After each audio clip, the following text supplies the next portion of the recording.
Kuswoyo. Umur saya 60 tahun. Saya profesi sebagai pedagang lanting dari awal tahun 1984.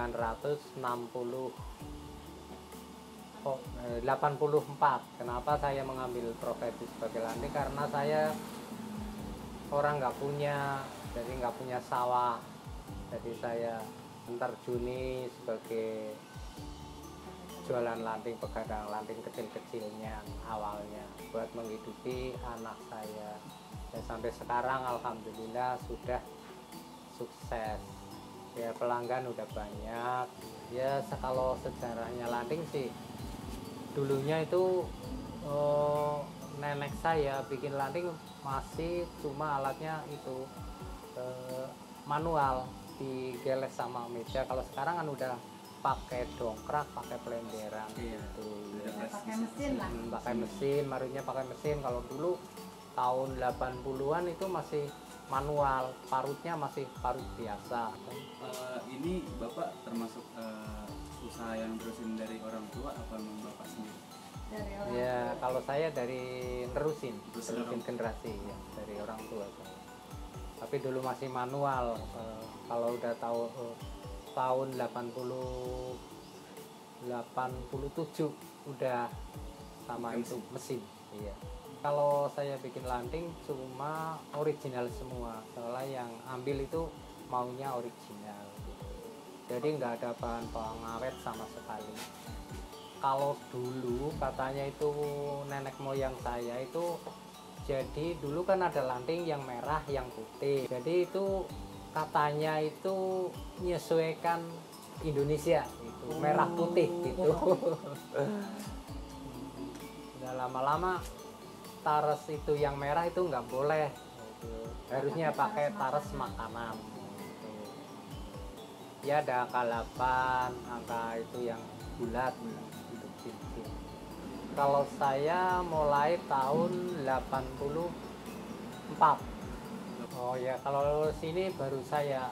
Ya, jadi orang-orang yang dulu udah nggak bikin, terus saya yang lanjutin gitu. Lah kira-kira 5 tahun baru tetangga-tetangga ikut bikin. Dulunya banyak yang itu apa? Bikin minyak sama kelapa gitu, kelentik gitu. Tahun 89. Iya. Lanting semua Udah mulai banyak ya. Sampai tahun 90 ke sini itu Desa Lemadhuwur hampir mayoritas lanting. Ya kalau orderan yang tertentu tuh misalnya hari Lebaran gitu, tahun baru gitu. Terus banyak hajatan. Terus kalau lagi banyak hajatan musim-musim Orang nikahan. nikahan itu ya tarik gitu. Suka dukanya ya itu, satu minyaknya terlalu mahal. Bahan-bahan lah ya.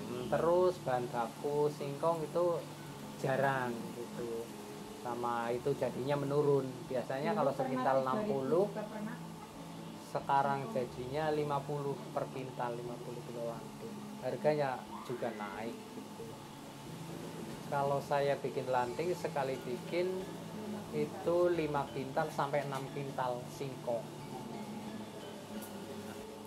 Orderan yang paling jauh Handayani, Karanganyar. Tangannya. Kalau yang di Kualitasnya. bumbu saya cuma bikin bumbu itu rasa bawang gitu. Original ya Pak? Ya original semua. Nggak berani kalau yang bumbu-bumbu di luar gitu. Karena nggak sehat ya Pak ya? Kalau rasa sih tetap biasa. Jadi Konsisten kualitasnya ya, Pak? kualitas tetap saya jaga gitu. Kalau bawang ya dikupas dulu, nanti kalau udah dikupas terus dipasah langsung, terus digoreng, udah digoreng langsung itu di blender. Pelanggan juga Nggak sama kulitnya. lain. Prosesnya itu singkong datang langsung, kalau datangnya kan udah malam, jadi nggak sempat diparut. Terus saya direndam semalam, pagi dicuci, kalau udah dicuci bersih baru di apa itu dibersihin. Jadi kadang-kadang kan ada kulit yang masih nempel, itu saya buang. Terus itu ada apa tulang-tulang saya buang, terus udah dicuci bersih, bener-bener bersih, saya baru diparut. Udah diparut terus dipres sampai kering, sampai dari apa air yang mengandung racun itu sampai habis. Iya.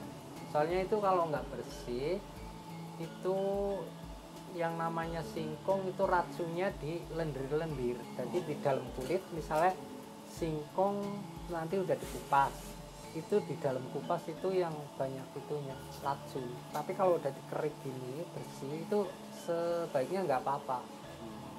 Jadi saya ngepresnya itu sampai kering lah, bener-bener airnya keluar itu udah bening. Terus setelah itu Pak, setelah udah dipres kering, nanti saya diparut lagi, dikasih garam sama bawang. Udah itu terus dikasih air sedikit, terus dikukus di apanya ini namanya di blondo nih kalau di ngopel, terus dikukus, sudah dikukus, udah dikukus, kukus itu jadi luar udah masak tapi dalamnya belum. Nah, terus itu diulek, dimolen terus dikasih mentega gitu. Iya, lalu udah jadi langsung dipres tuh sama itu tabung yang itu. Jadi keluarnya seperti sumbu kompor yang zaman dulu itu, kompor pakai minyak, itu udah keluarnya apa seperti itu. Tinggal dibentuk gitu, ada yang angka 8, ada yang bentuk cincin gitu. Terus setelah itu digoreng. Iya, langsung digoreng.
Proses yang makan waktu itu ya dari mulai marut. Soalnya seandainya sekarang saya marut terus langsung diproses sampai kering, nanti kira-kira jam 3 lah langsung diparut lagi. Udah diparut terus itu dikasih air, terus di kepel-kepel seperti bola itu langsung dikukus. Sudah dikukus nanti jam 3 pagi baru dimolen lagi gitu prosesnya. Dimolen langsung dipres terus dibikin gitu. Terus langsung goreng gitu. Nah, kalau rasa beda itu cuma sama itunya bumbu. Iya. Iya.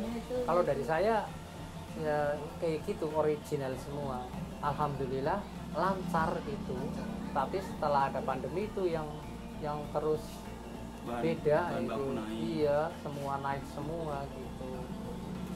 Kalau sebelumnya lancar-lancar aja, bahan baku masih banyak, minyak belum terlalu tinggi gitu.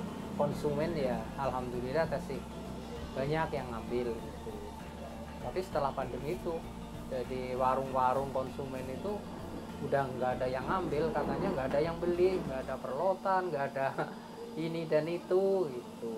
Kalau saya sih kalau pesen-pesen sama anak-anak muda ya terutama tekun dalam bidang usaha. Ya walaupun usaha apa aja itu tekun, istilahnya ya apa itu ya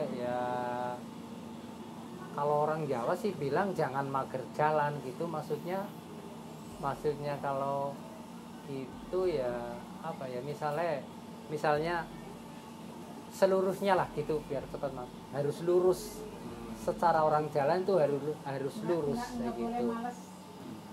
Terutama nggak boleh males. Terus keduanya secara apa itu, secara dalam perdagangan itu intinya ya apa adanya, ya rasa kayak gini ya memang adanya kayak gini gitu. Jujur ya? Iya.